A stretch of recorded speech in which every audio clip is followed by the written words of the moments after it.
My very first job out of school was working for a company called Hart, Schaffner & Marks, which some of you may recall. It makes Hart, Schaffner & Marks clothing, now called Hart Marks. And I learned how to become a tailor while I was there. And one of the things that I tell my students is that you have to understand how your product is made or how your product is used if you're truly going to have a chance to be a manager. And I went through a tailor's apprenticeship, which actually took 3 years. And we haven't talked about this in class yet with some of my students about how many of them would take a 3-year apprenticeship to learn a trade after they get their degree from here. But it really pays off. It takes a lot of time to do it. Now, and the reason I mention that is that one of the loves of my life is working with the students here at Northwestern and coming back to the place where I actually got my industrial engineering degree. And it's been fun sort of bringing practical ideas from the marketplace into the theory of the behavioral sciences. And so what I'm going to do the same thing with you today. I'm going to give you a mix of practical ideas sort of together with some of the behavioral sciences, and some of those I'm going to go back to those things that you knew a long time ago. We're even going to go all the way back to Maslow and the basically your motivational theories, which you all knew about, but you probably haven't thought about for a long time, okay?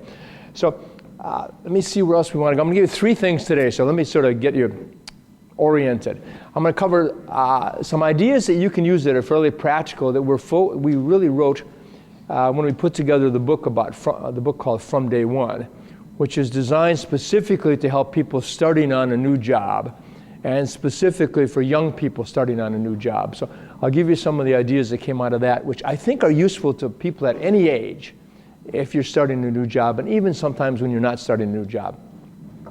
Some ideas that I put together over the last months about middle managers staying motivated. One of the things we go through are these ups and downs about motivation, and that's what we're going to talk about our old friend Maslow, to see if there's some things we can learn from the old behavioral scientists that will help us in today's job and staying motivated. And I'll show you some interesting concepts that were just written about.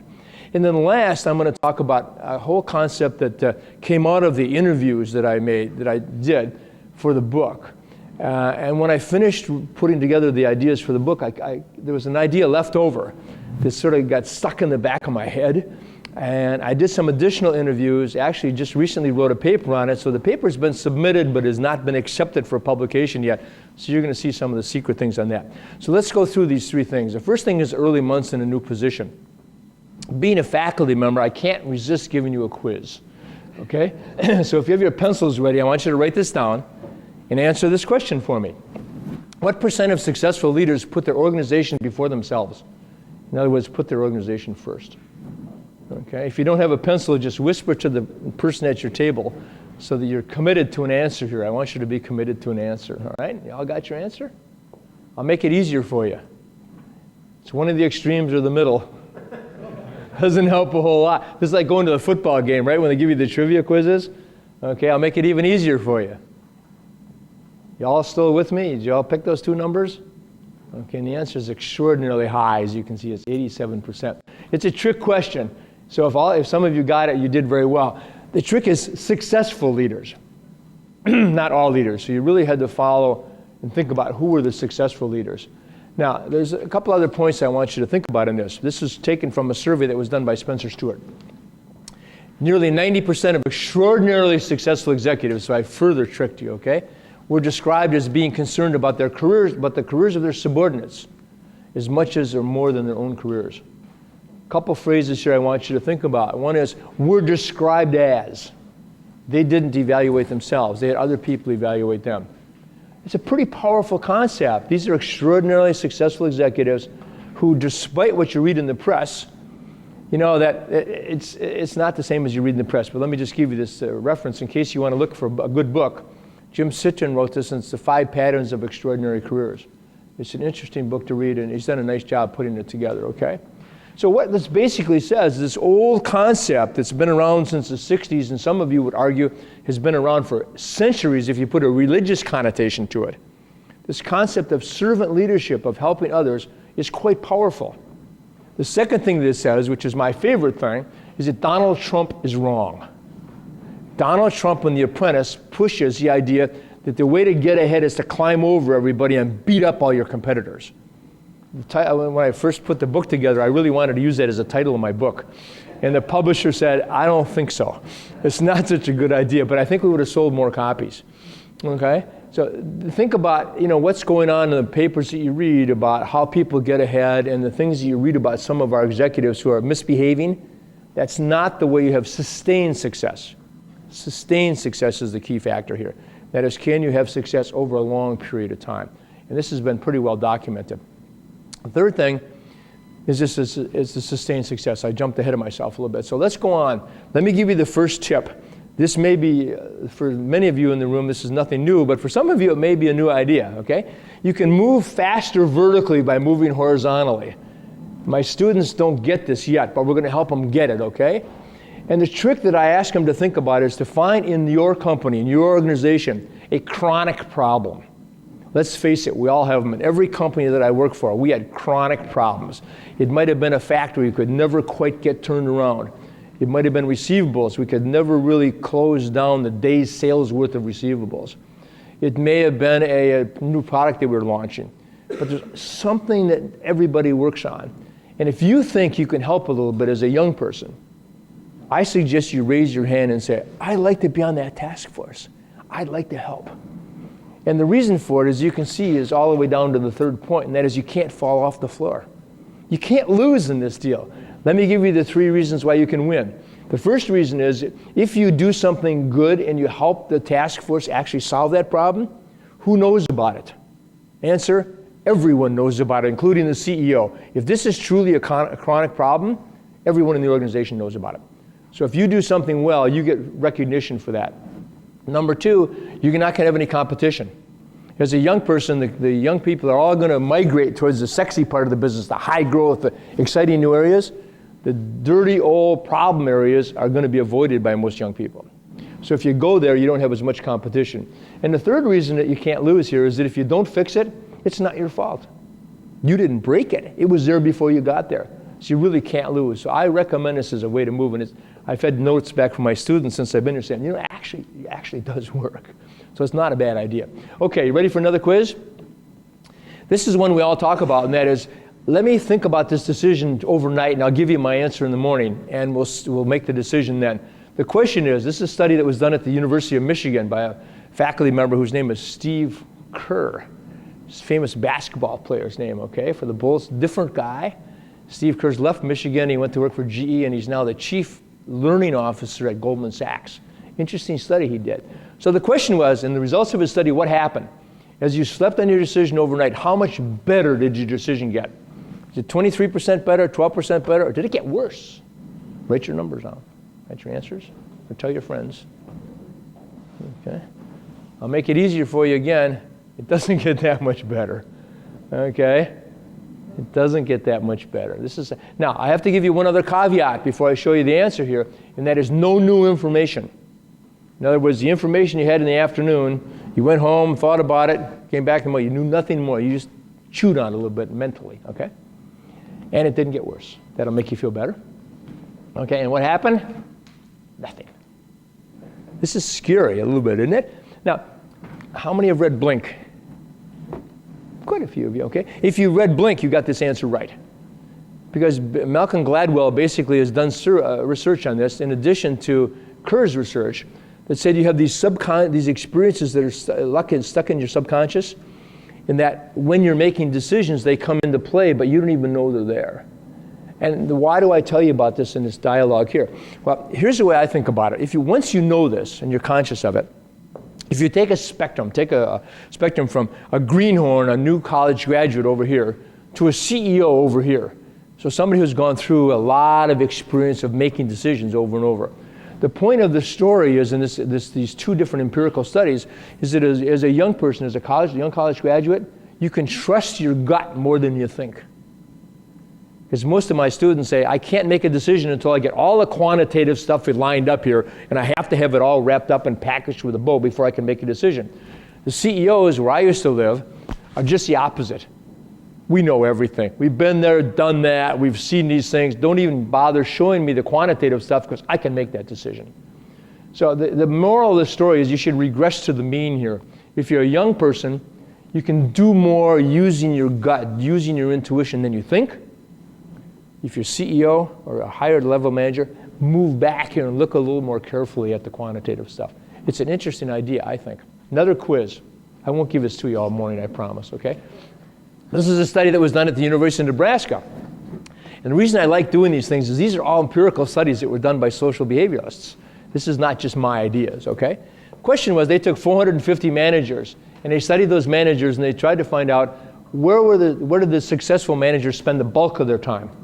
Was it in traditional managing, doing paperwork, business plans, and so on?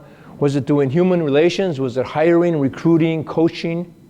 Was it in communications, selling, coordinating? Or was it in networking where they were giving information to other people and they were sharing information with other people? So what's your answer? The most successful, oh, by the way, how do we define successful managers? Those that got promoted the most frequently. Those that got promoted the most frequently. 450 managers, okay? Got your answer? Okay? That, you knew it wasn't that. That was an easy one, okay? Now it gets harder, because all these are pretty valuable things, and it's not communications, which surprises a lot of people, and what really surprises a lot of people is networking. So you're going to say, well, look, White, you've been talking about all these interesting things about Donald Trump is wrong, and all these sort of basic fundamentals, do things right, and now you tell us about networking. Isn't that sort of political? And the answer is, in this case, it's not. When we dug deeper in this, we went to work and we found a study that was done at the Carnegie Mellon University in addition to the one that was done at Nebraska. And we found out that the true value of networking is about giving things to other people in return for which someone comes back and does something for you. Let me tell you a little bit more about it. Robert Kelly is a professor at CMU at Carnegie Mellon. He did some work at Bell Labs, now Lucent, now Alcatel, because he keeps changing names all the time, all right? And he went in and he asked the people that were in the offices there, who are the stars that work here? Show me who the stars are, because I want to interview those people. And so he interviewed those people, and he interviewed the people around them, as Citron did for their study at Spencer Stuart. And he said, why are these people stars? Why do they get their phone calls answered before anyone else? Why do they get their emails returned before anyone else? And what they found is these people historically had helped others. They had reached out to do things for other people. And there's two parts to this. One is they actually reached out to help. The second and underline is that they never expected anything back. That's important. That's very important. Never expected anything back. And when that happened, surprise, surprise, people were helping them in the most unexpected times, in the most surprising times. Kelly's done one other thing which is kind of interesting here, and that is he found out about this knowledge gap. Here's how he defines it. If your boss gives you an assignment for your department, for your division, for your just a small team of people, and he asks you to finish it, or she asks you to finish it, historically, when he started doing this study back in the 70s, he found that about 70%, a little more than 70% of all the information you needed to complete that task was contained within the task force, the department, or the division. He's been tracking that now for several years, and with the complexity in our businesses, he finds now that only about 50% of the information is contained within the work unit, which means there's more and more need to reach out for people, which also means there's more and more demands on you from people coming to you and say, can you help me on this? Do you know anything about this? Could you send me some of that information? So every chance you have to do that, he says, take advantage of it, because it will really pay off for you. Because ultimately, the people that did that best got promoted more than anyone else. Quick aside here, and I don't want to take too much on time on this, but there's a couple of my students here, and I tell this story to them, and I'll tell it to you, because you can use it with some of your young people back at the shop. Young people say to me, well, look, Professor, I don't have anything to give. What am I going to share, for crying out loud? I just got out of school. Well, I said, try this one. Let's assume your boss comes to you and said, I'm going to have to make a presentation to a large, important management group, or even the board of directors. Would you help me do the PowerPoint for it? So you do the PowerPoint, your boss uses it, and everybody says, whoa, that's pretty cool. It's got graphics and music, and it's done right, really classy. And someone comes back after the meeting and says, boy, that was, and so you're the young student. He said, that was really good. Did you help your boss do that? And he said, oh yeah, I did that. Thank you very much. Now you could stop the conversation right there and say, now I am pretty important because I am the guru of great PowerPoint presentations. Or you could say to the person that came to you, thanks so much for recognizing that. Next time you're doing a presentation, I'll show you how to do it. One of my Kellogg students said to me the other day, I'm taking a course in power in the organization, and they've taught us never to do that. Because the way to become powerful in the organization is to hoard skills and become the expert. And I said, wrong. If somebody over there, I'm not sure who it is yet, is leaving it with that impression, which is a bad impression, okay? The idea is to share this. Because what happens when you share it? You don't lose it. You still got it, okay? It's so simple, but people don't think that way. Okay, that's he wrote a book on this, which is a better title than mine, How to Be a Star at Work. So another book I recommend to you. Okay? It's in paperback on Amazon for like $10. It's a good book. Okay, that's number 1 point. Number 2, let's talk about staying motivated, which I think is kind of fascinating. As we watch people go through their careers, there's certain times when you are really turned on, when you're really excited, and there's other times when, you go through these valleys of saying, I'm sort of in between projects. Okay, another quiz for you. What percent of managers think they are in the top 10% of the performers in their workplace? This is a great question, by the way. What percentage of people, you always hear the one about, how many people think they're in the top half of intelligence? This is a twist on that, okay? How many people think they're in the top 10% of their own workplace? This is managers now. Got your number written down? This is an easy one. You still have it down, I know, because you knew it was a high number, right? You knew it was a high number, didn't you? You knew it was a high number. 90%, can you believe it? Think about yourself. Are you in the top 10 as your working place? Of course you are. Of course I am. Of course you are, right? When they did it with the C-level executives, it was 97%. You believe that? There's no turkeys in there. No self-designated turkeys. Okay? So you believe you're there, okay? Now why am I showing you this? Because here's the reason. This is what gets you out of bed in the morning. You think you're cool. You think you're really good. You're going to make a contribution. So you want to do this. This is a Business Week study that was done just a couple months ago, by the way. It's a really interesting study, I think. Now, there's a phenomenon that they identified at the same time, and this is written about in the Harvard Business Review in March this year. Excuse me. Overachievers, and you're all overachievers, and a lot of people that work for you are overachievers, at the top of their game are vulnerable to a hard-to-detect affliction that can derail their careers. And it's called Summit Syndrome. You learned it here, okay? Unless you read the Harvard Business Review. Summit Syndrome is this issue and this psychological downturn that occurs just after you've mastered a challenging job, okay? It's a period of disorientation. It's really interesting.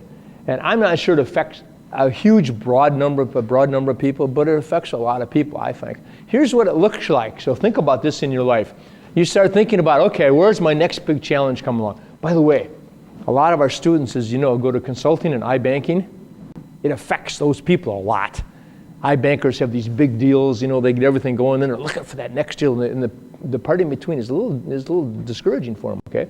Similarly, once you get to work on a large consulting contract, you can see that slow down. So you go through peaks and valleys that are fairly dramatic.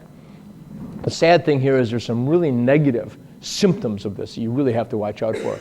Some things become tedious, that can affect your performance. Distractions beckon. Performance starts decaying. You might even actually fight and bicker. That's a better word with your colleagues. Some people indulge in food and alcohol in an excessive state. And you might think about a career change. And I'm going to talk in just a minute about my third point about career changes, but you don't ever want to run away from something. You want to run to something. Okay, so we'll talk about that in just a minute. So watch out if this comes along, okay? Here's another one to think about a little bit, okay? And this is anticipation of an event. Let's think about this one first. How do you think you'll feel when you buy that special piece of jewelry for someone that you love? Or maybe for yourself. I mean, can you just think of the anticipation you've had of something you've wanted for a long time when you finally get it? Now, the second point I use from my friends I talked to at Notre Dame, not so much at Northwestern, but how is it in Nebraska? I have a son that is a big USC fan. He goes berserko if they ever lose. Okay? If your favorite college team wins or loses, how do you think your anticipation of that is really pretty severe, plus or minus, either way, okay? This is the one we deal with our freshmen coming into school here, okay? I have my oldest grandson is just leaving for college, and he has to break up with his girlfriend, and his anticipation of how bad that's going to be is obviously pretty big deal to him. And actually, it's happened, so I should have used it in the past tense, but guess what happened? A couple weeks after, he forgot the whole thing. Okay, well, not quite. but mostly.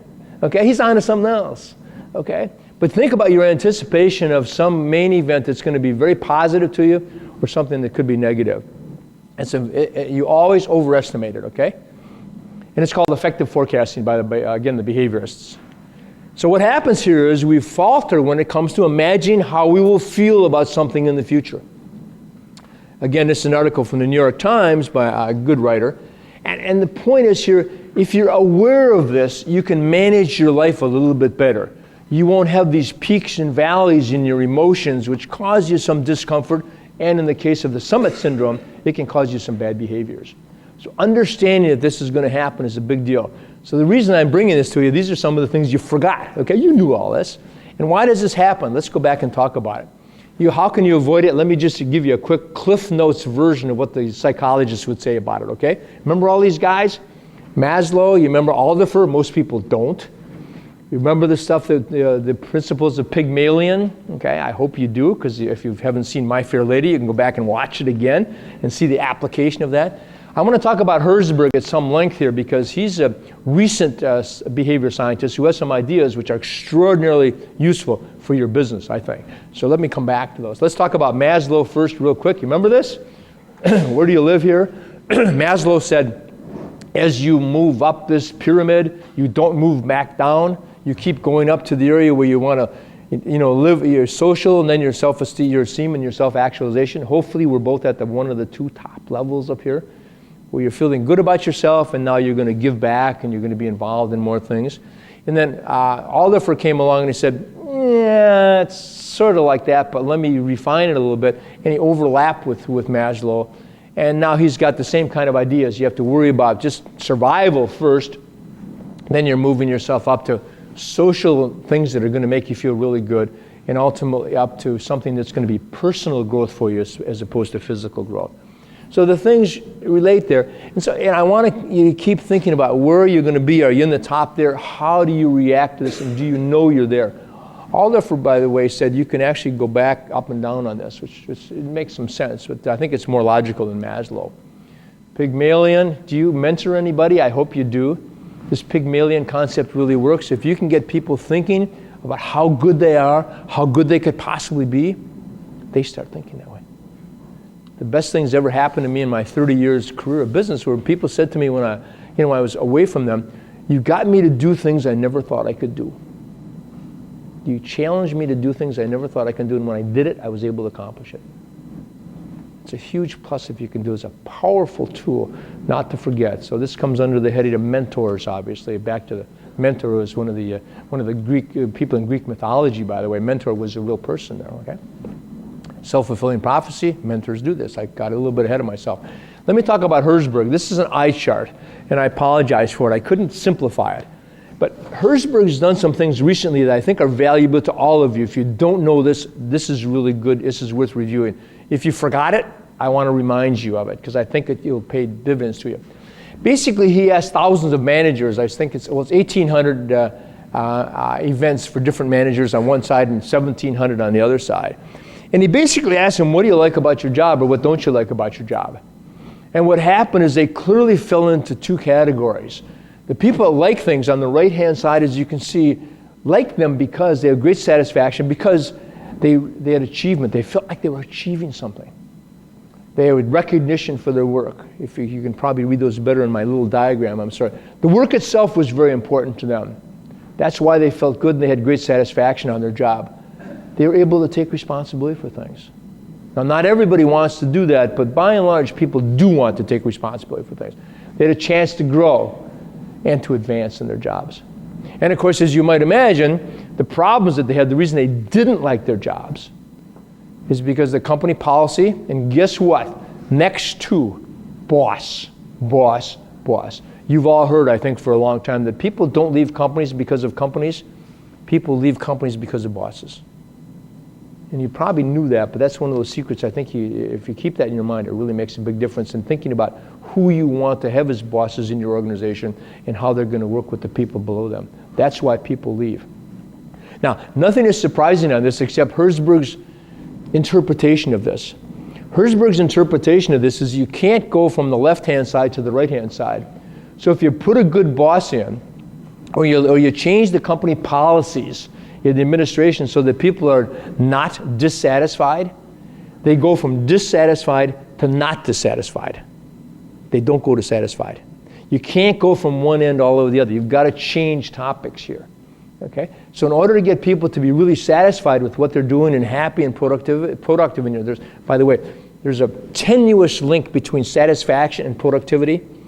The psychologists have been working on it for a long time. They can't get a really hard link there, but they're obviously suspicious, and they have some data that shows there's a link between the two, and we all know I think there is anyway, okay, that the satisfied workers generally are a little bit more productive. So you'd like to have satisfied workers, but the only way you can do it is by creating an environment and a job design, a position design, where they feel like they're achieving something. And they understand that they have a chance for recognition, they are recognized, and they have a chance for moving ahead and for growing and for learning things. So his whole insight was that this is not a continuous spectrum from dissatisfied to satisfied. It breaks in the middle. You can go from dissatisfied to not dissatisfied. You can go from satisfied to not satisfied to satisfied. So as you're thinking about the policies in your organization and the way you work with people and the job design that you have, think about how you can build in the opportunities to do this and then clean up all this other stuff over here. He calls these hygiene factors because they basically just have to be cleaned up, and that'll keep you at neutral in those. By the way, one of the things that falls on this side is daycare. It's really interesting. Now, some people would argue that if you have daycare in your company, that might be attractive enough to get people to come and work for your organization. But he says it won't make them satisfied employees once they're there. Interesting twist, I think. So think about how it might affect the things that you do, okay? And that's why I'm showing it to you. So here's Herzberg. I've said all this already. There's daycare down at the bottom.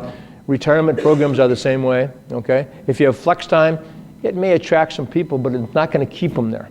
What keeps them there and keeps them motivated is challenging psychological feedback that says, you got a chance to get ahead, you're going to keep learning things. So think about those. It's powerful stuff, I think. I really like Herzberg, as you can tell. I'm very biased there. This is the difference I just went through. Think about achievement, recognition, the work itself, and giving people responsibility for their own lives. Okay. So now I've kind of taken you through this whole motivational thing.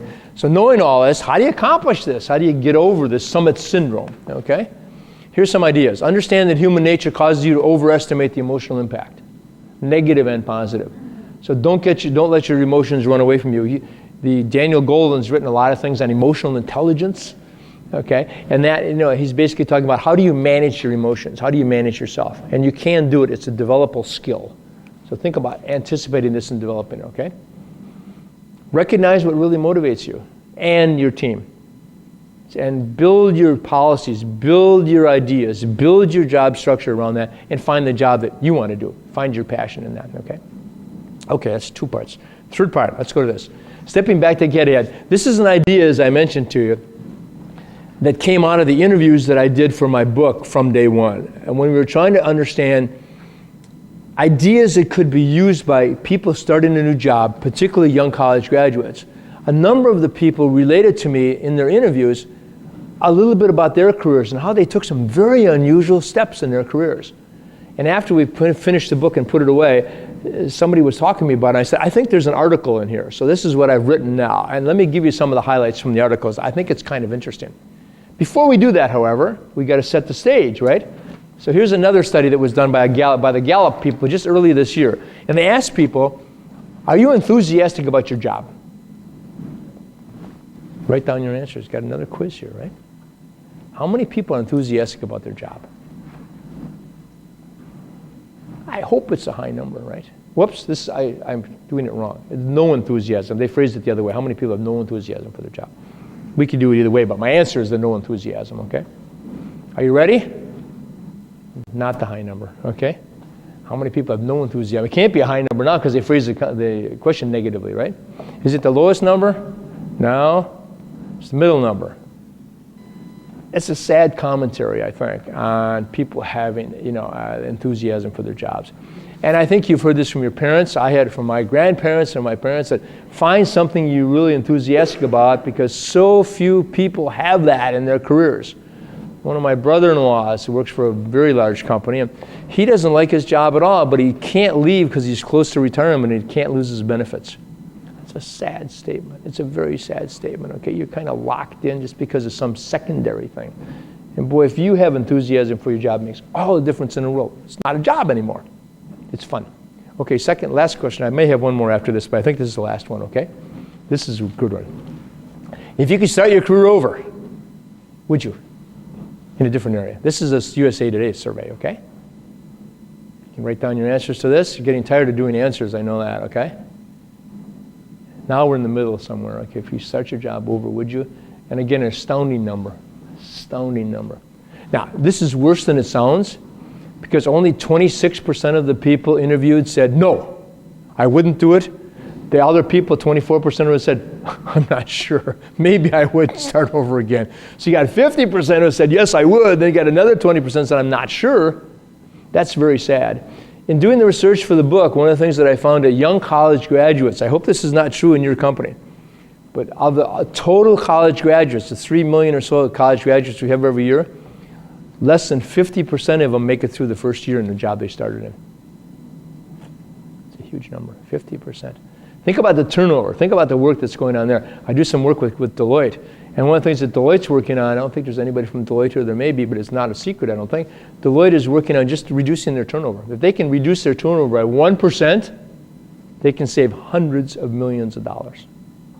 It's a huge factor, a huge factor. So anything you can do to help people find the right job and put them in the right job and get them to do the kind of things that Herzberg talks about, you can reduce that. And it's a big number. It's a big number. I hope it's not anywhere near that for any of the companies here.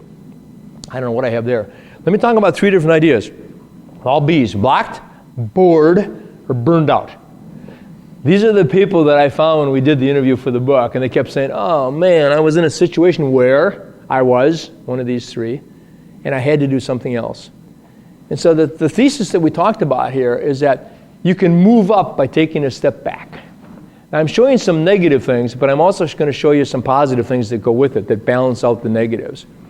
The idea here is that if you self-initiate, now this is not for your company, this is for you, okay? You can self-initiate a move, saying, I can go to your boss and say, I'd like to take a different job that's not as prestigious, that may not be as highly paid on paper, but maybe you can negotiate that, but you want to go to a place where you can learn a lot more and not be bored and not be blocked, okay, and not be burned out. It was something that really turned you on, something you do.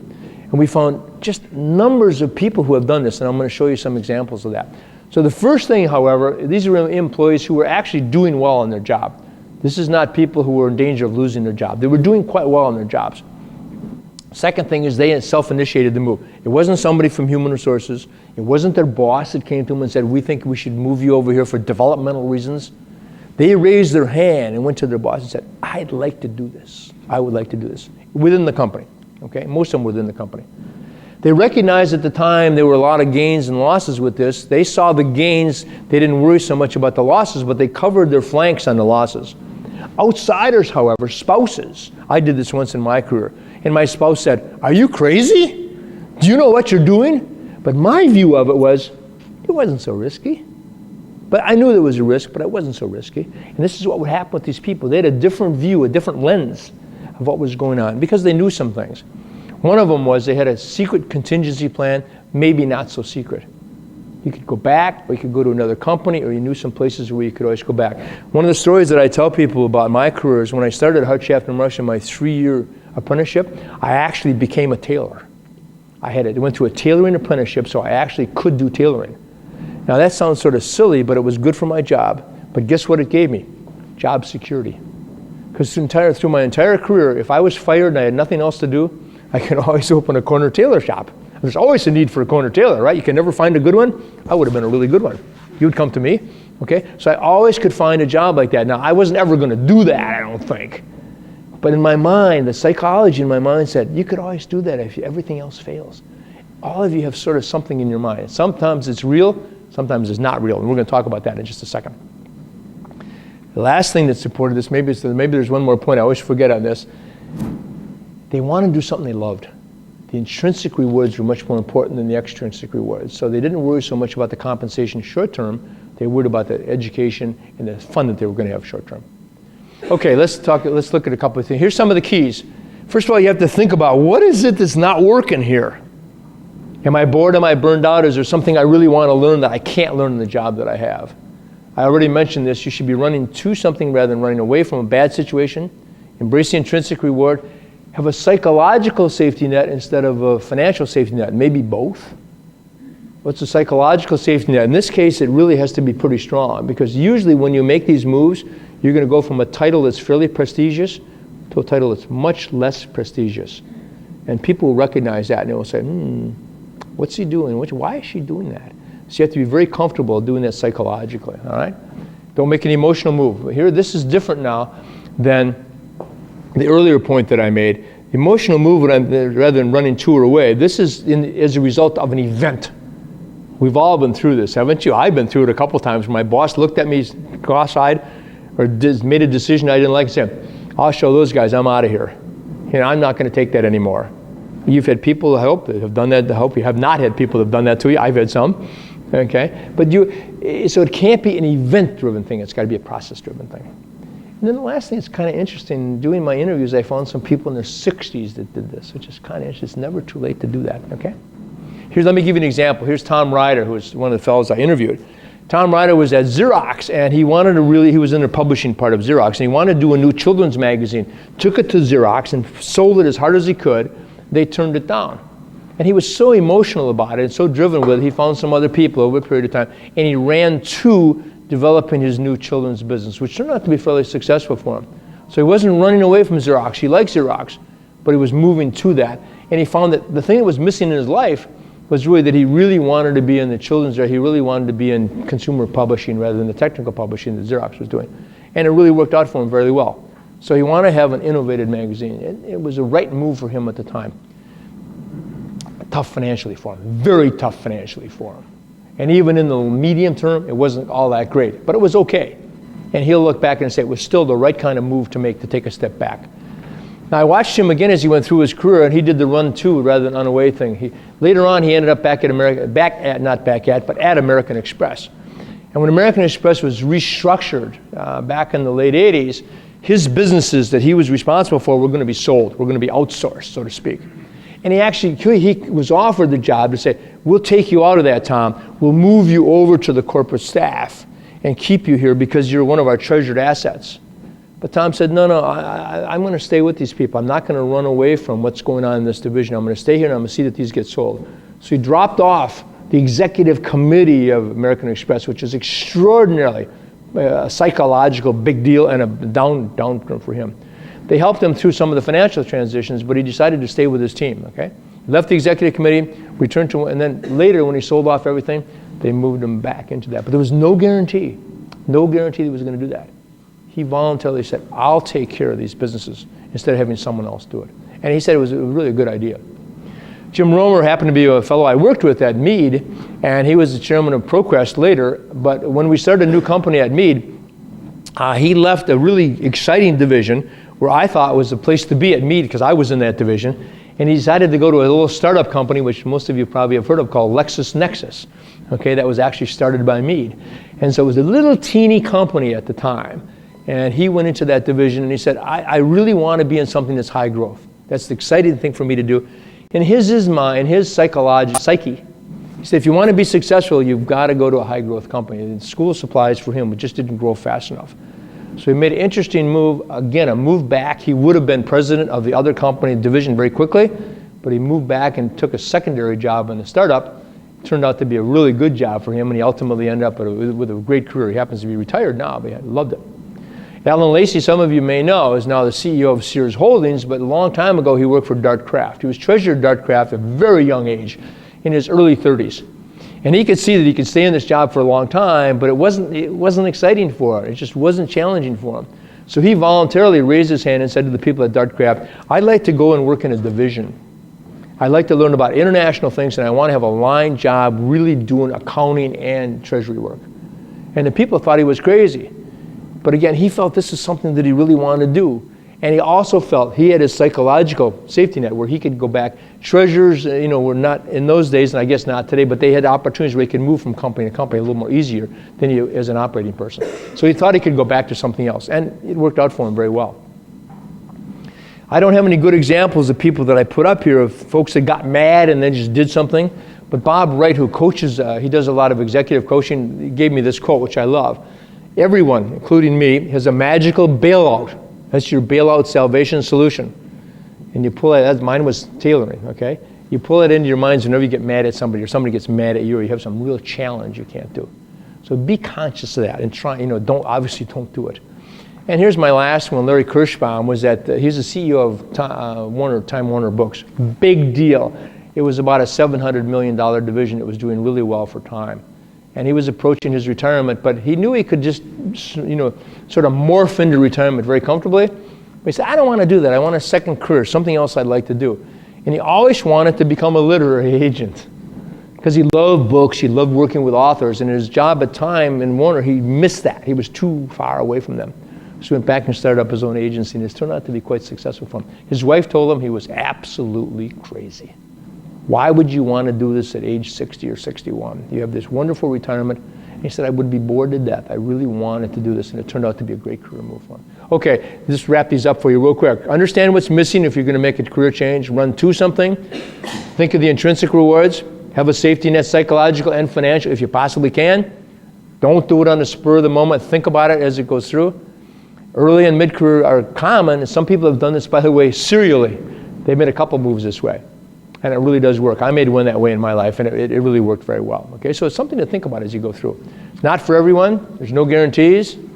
You really have to be physiologically, and philosophically, I should say. Physiologically helps also, but philosophically it's attuned to do this because it's stressful on you. Must be premeditated. You don't do this spur of the moment, and be happy together. So that's more than you want to know. So let me just summarize all these things that we put together from the 3 different topics in one slide for you. Take the dirty jobs. If you think you can make a difference, you can't lose, okay? You don't need to sleep on decisions. You may want to. You may want to just to let the team that's around you catch up, but you don't need to. Your first reactions are pretty good in most of the decisions that you do, okay? If you want to be a good networker, start by giving things to people without expecting anything back, and you will get things back. It really will work. 90% of that work time. It's not guaranteed. Most of the time it does work. Don't over-anticipate how you're going to feel about an event or how your emotional reaction to an event, because we all do it. If you can moderate it a little bit, it actually will help you get through the transition of the peaks and valleys that you're going to go through. Wherever you have a chance to think about what you love to do, as you can see, all this research says, do it. It makes all the difference in the world. Work becomes play. One of the people I interviewed said, there's a line between my vocation and my avocation that is so blurred I can't tell when I move through it. Okay, because I love so much what I'm doing. It really makes a big difference. You can actually step up, you can move up faster. Now there's some empirical work again on this, taking a step back with the last thing I talked about, because you become more, your base of knowledge is so much broader. That when people are looking for people to promote, they can say, well, you know, Josh knows about this and he knows about this, so let's think about here rather than coming up the functional area. We are waiting in line with everybody. So it's a powerful concept, I think. Be a servant leader wherever you can and help others grow, and it'll make you be successful. The long-term success, let me just stop on that for just a minute. The psychologists, and we've written a little bit about this in the book, when we talk about sustained success, what really is sustained success? You go through 4 phases according to the psychologists, and we've all sort of moved through this. Most of us have in this room, although some of our young college graduates are just in phase 1. Phase 1 is just happiness. And what's happiness to a young graduate? Having a job, right? Having a good friend of the opposite sex usually, okay? Having a new car, an apartment. Life is great. What else would you want, okay? It's cool, okay? You can do all the things you want, and that's happiness. And it lasts for a while. And then all of a sudden you start thinking about, well, okay, to sustain this and grow on this, what else should I do? And then you start thinking about accomplishment. What am I going to accomplish? And first of all, you start thinking about accomplishing the things that your boss is expecting you to accomplish, your management by objectives or anything else, or the things that are around you. So you have to accomplish things. And that goes on for a while until you move into the next phase where you start thinking, well, okay, I'm getting all these things done, I'm completing all my MBOs, but who cares? Is it making any difference in anyone's lives? So I need to do something that's significant. So I'm going from happiness to accomplishment to significance. And once I get through the significance thing and you start thinking, oh yeah, I'm doing this, it makes a difference to our customers, makes a difference to our employees, wherever we want to go, the last thing you're going to end up with is legacy. And of course our US presidents and other leaders are always talking about, what is my legacy that I'm going to leave behind? And it's important that you think about it because each of us has a legacy. As some of you know, I just came from one of my best friend's funeral yesterday. And the legacy that he left is really special with his family and with his friends. A lot of us think about that before we die, hopefully, but think about when you're leaving an organization, what's the legacy you've left behind? When you're leaving a department, what's the legacy you've left behind? And obviously, at some point, you want to think about what legacy you leave for your family. So that's what sustained success is. And the reason I talk about that is that, and go back to Donald Trump, not to pick on Donald Trump, but he's easy to pick on, okay? He talks about flash in the pan success, I think, although he doesn't use that term. The success that you want is the sustained success that goes through all these positive cycles. And the wonderful thing about this kind of success is you have fun getting there. You have satisfaction all the way along. It's not that you're just waiting for grabbing the golden ring. You're having a great time all along. And if you don't make it to that ultimate step, you still have a great time. Whereas if you're in the Donald Trump theory that says you're not going to be happy until you get the brass ring instead of the golden ring, okay? You're not going to be satisfied. You're going to have a lot of frustration as you go through it.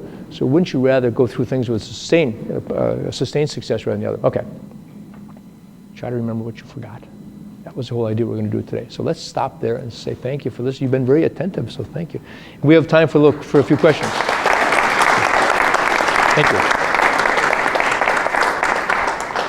That's what we do around here.